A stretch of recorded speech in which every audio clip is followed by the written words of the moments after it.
তৎকালীন সময়ে আরব দেশে প্রধানত 3টা শ্রেণীর লোক বাস করত। প্রথম সেটা হচ্ছে আরব বাইদা, তারপরে আরব আরিবা এবং সর্বশেষ হচ্ছে আরব মুস্তারিবা। এই 3 শ্রেণী সম্পর্কে আমরা একটু আলোচনা করি। আরব বাইদা বাইদা শব্দের অর্থ আসলে জঙ্গল।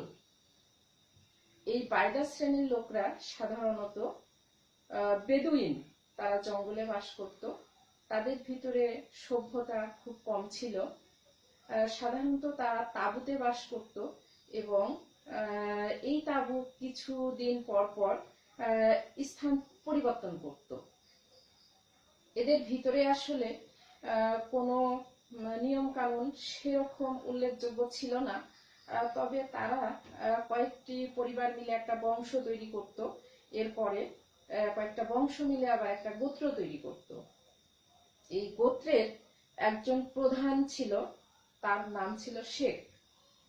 তিনি প্রধানত যে আইন কানুনগুলা তাদের গোত্রের ভিতরে পরিচালনা করত, আর তাদের যে প্রশাসনিক কাঠামো সেটাকে মালা বলা হতো।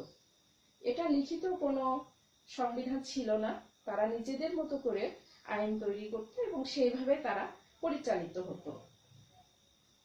এরপরে আছে আরব আরিবা।